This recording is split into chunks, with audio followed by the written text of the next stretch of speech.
Chris Sargent. This show is about renewed health, rooted in truth, and restored by grace.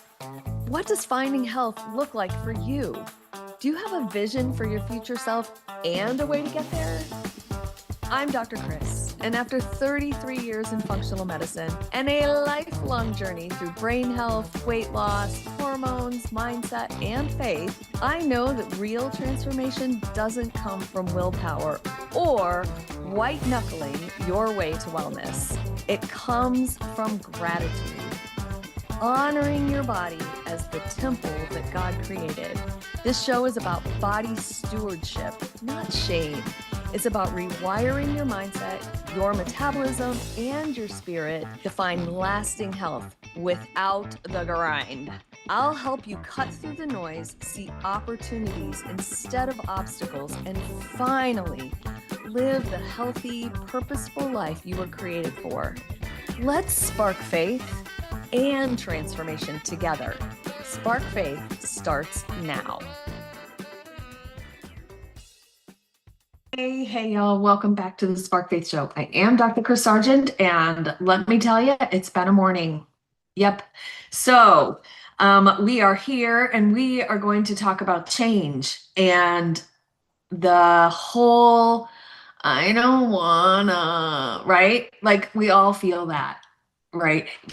We all feel that sometimes when we think about change, and we talked some a little, we like tiptoed into this last week when I was talking about health being a direction versus a destination.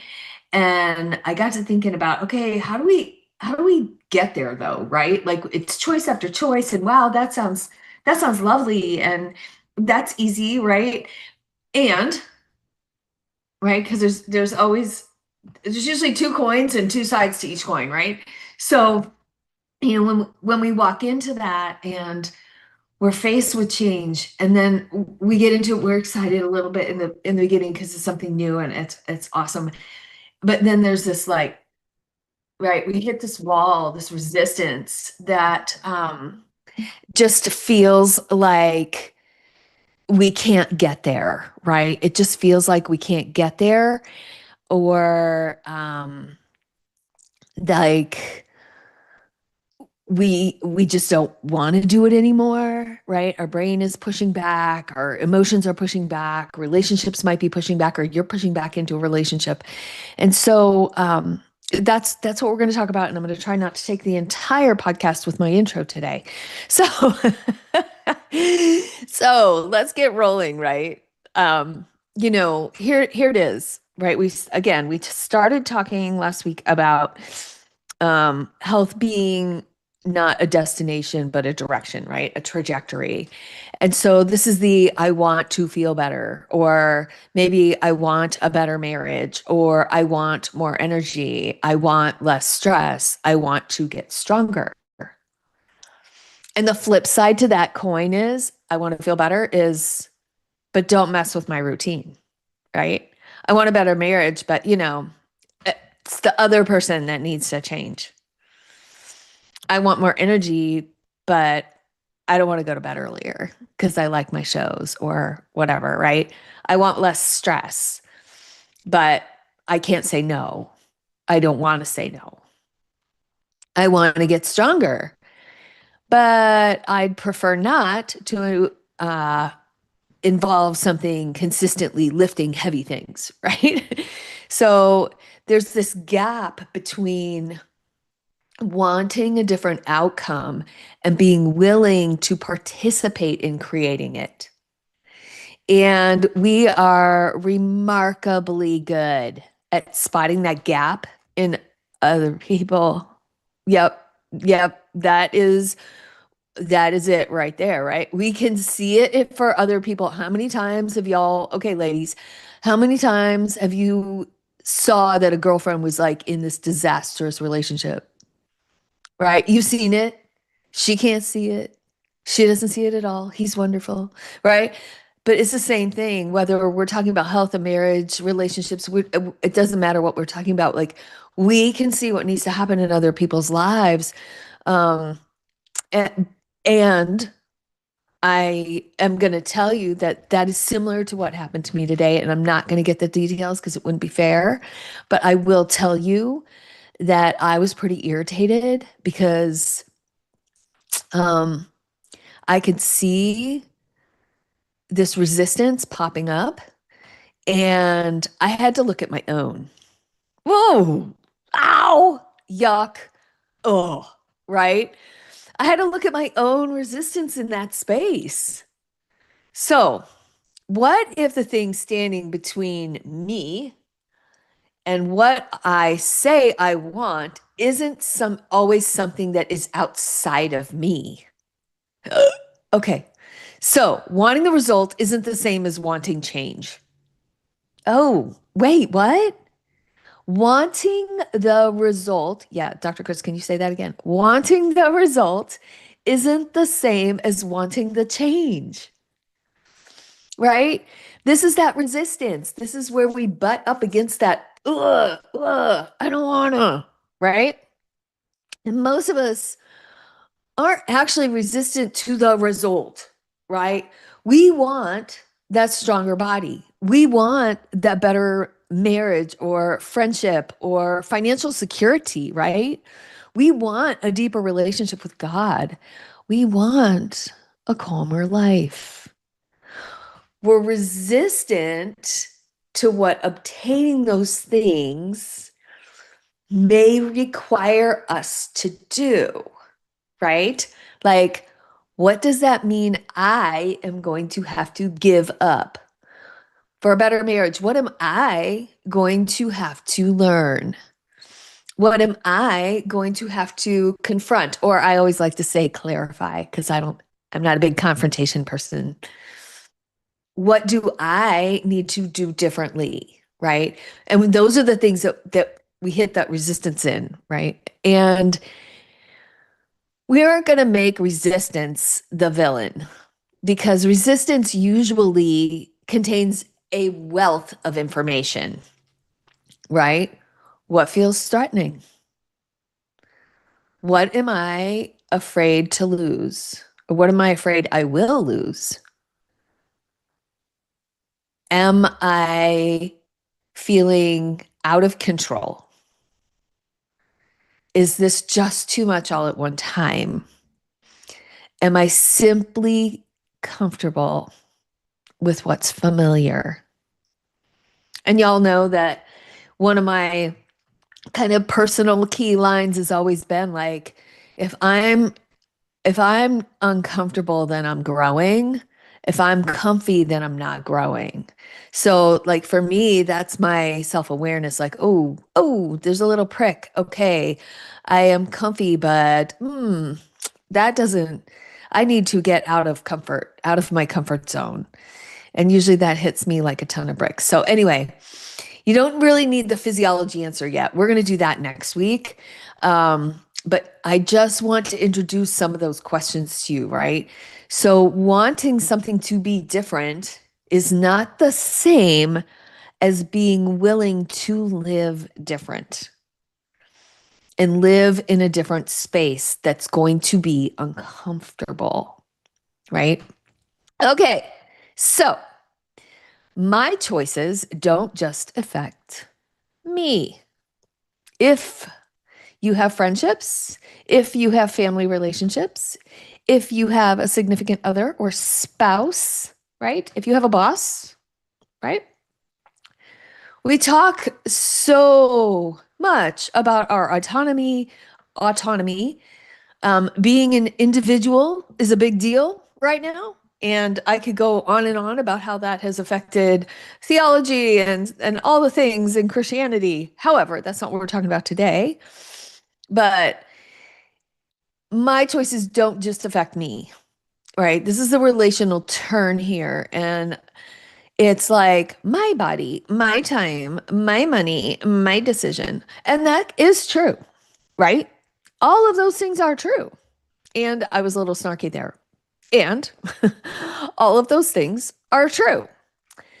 So, where are we going to go with that, right? Where are we going to go with that? If all of those things are true, then what do we need to shift in? Right? What do we need to shift in? Okay, so we need to shift in this false belief that our autonomy, gosh, I'm having trouble speaking today, but our autonomy doesn't eliminate consequences, right? And those consequences are not always individual, right? Autonomy doesn't eliminate consequences, and consequences aren't always individual. So, if I choose to overspend, that affects our household budget, right? If I overcommit, then that affects my entire family, my kids, the dog, my spouse, and whoever else happens to be around me, just getting what's left over of me after I have overcommitted, right? If I refuse to deal with anger, that affects everyone in the house. If I neglect my health, that can change what we're able to participate in. That could change what I'm able to do in the future. And I have talked ad infinitum about that because that is one of my big whys, right? If I constantly complain without action, that affects other people in my life who have to listen to me. If I withdraw and slam doors, yep, I might be guilty. That affects the person on the other side of the door. Right? Yeah. Okay. So not proud of the moments, and I am taking responsibility for that. But anyway, to make this important qualification, this does not mean we're responsible for everybody else's feelings or that other people get to control our choices. It does mean that I have the freedom to choose whether I change. Absolutely. But I don't have the freedom to choose whether my patterns affect the people that I love. Right? Because my patterns, good or bad, if I'm going and participating in healthy communication and getting a healthier body and creating healthy meals and all of those things, right? Those may have positive and negative effects on the people that I live with. Right? So we have to keep that piece in mind. And I think we also have to keep in mind that their patterns and their actions affect us. And what we have to be responsible for, here it is how we react. And honestly, withdrawing and slamming doors might be real in the moment. And that's okay because none of us are perfect, right?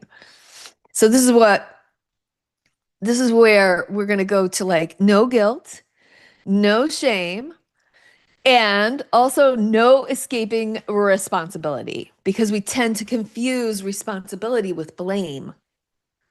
And blame is really about who started it, right? Right. And obviously, right, the other person always does. Okay. Not really though, right? Because what part of what happened next belongs to me? Right? What is that? If someone else's behavior can genuinely be wrong, right? That can be true. And at the same time, my response can belong to me. Both things have to be held in this weird tension. Right? We can and we can both be right and we can both be wrong. Right? He started it or she started it. They started it. And I'm responsible for what I did next. These are not mutually exclusive things. You still have to hold on to the responsibility of your response. Ugh, this is hitting hard for myself today, y'all.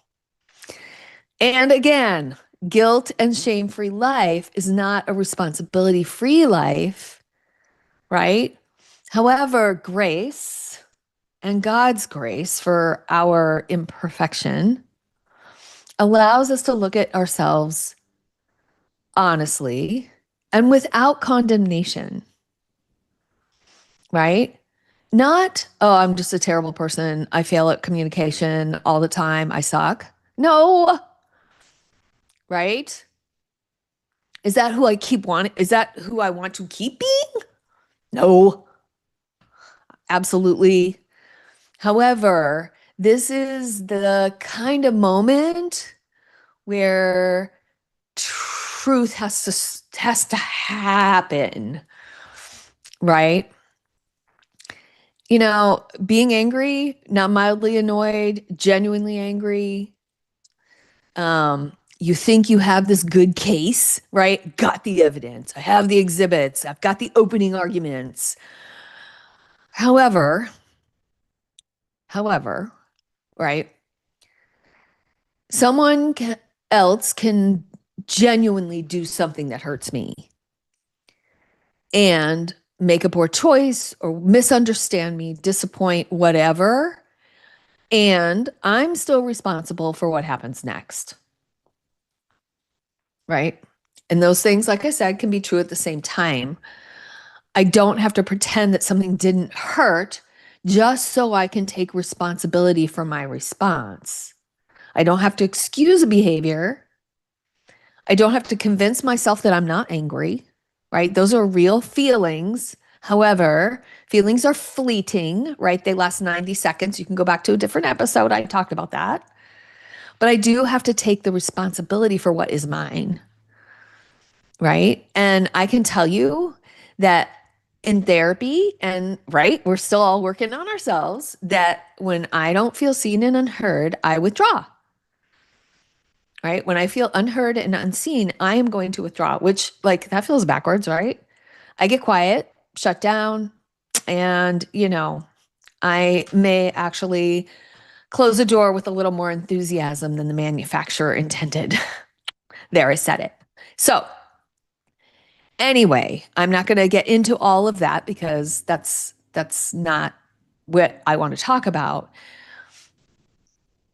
However, I can tell you that over the last few hours, I've had to ask myself, is this who I want to be when I'm upset? Right? Because now we're back to who are we going to become in this moment of change?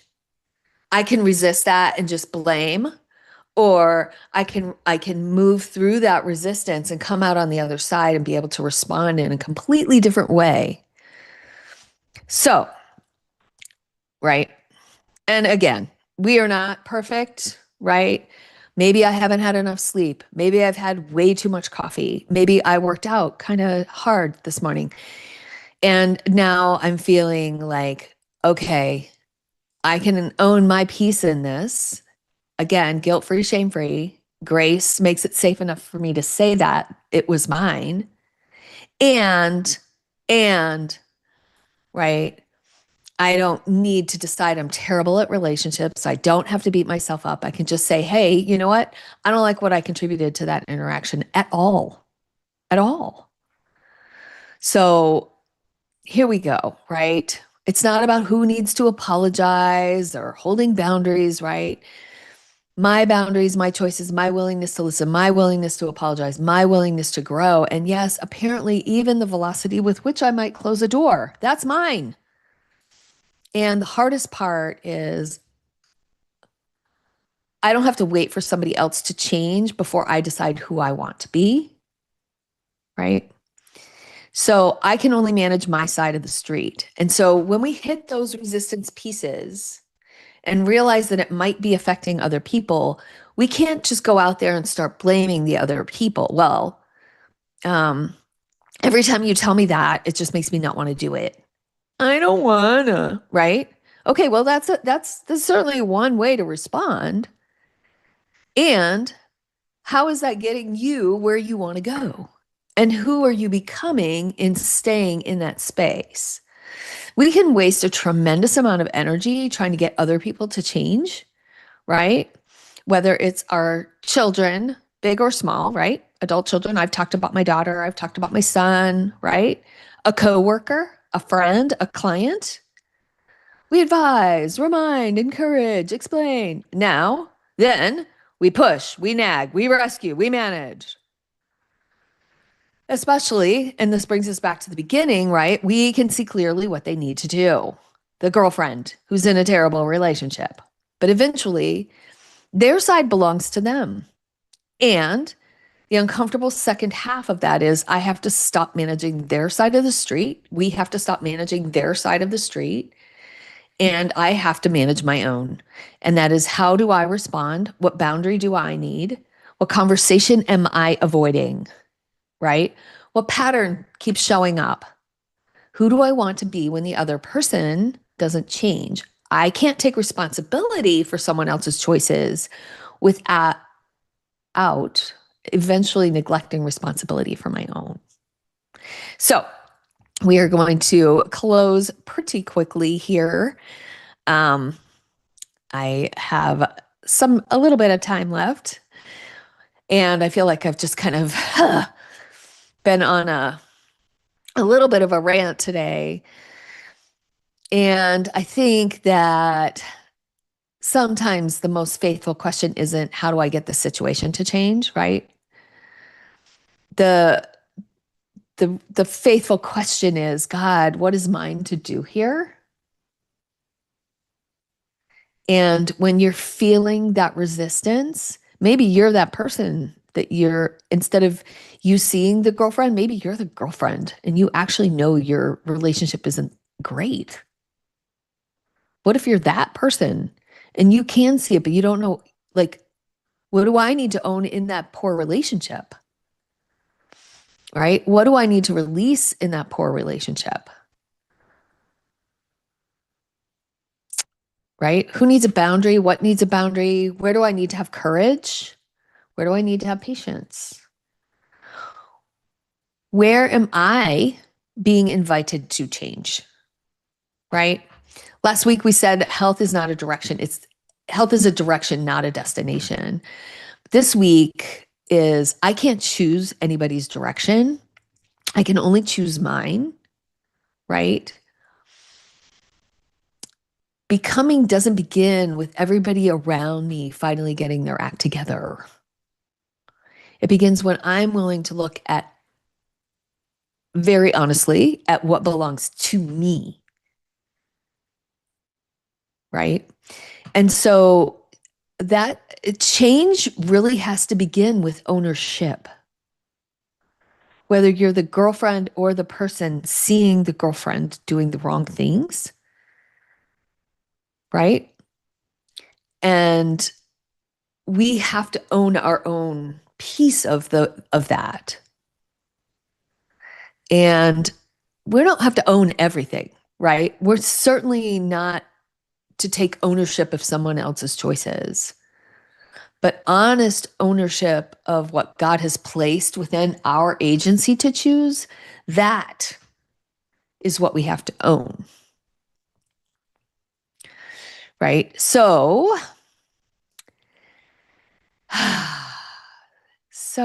where do we go from here, right? We've pushed up against this resistance place.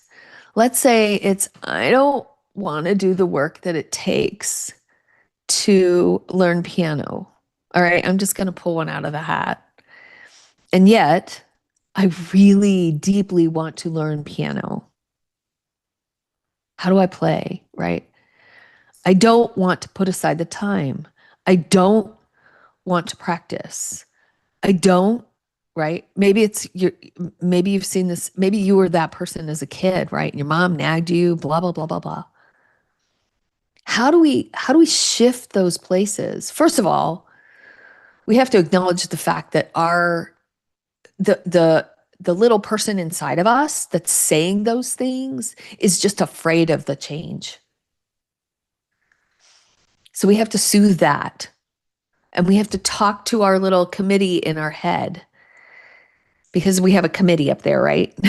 Y'all, we all have a committee in our head. And we'd say, okay, I'm not a child anymore, and I am choosing an adult way to work through this resistance. I'm going to choose to take care of what is under my control. And I'm going to put aside what isn't. That's right. I told you, 2 coins, 2 sides. It's very human to get in this place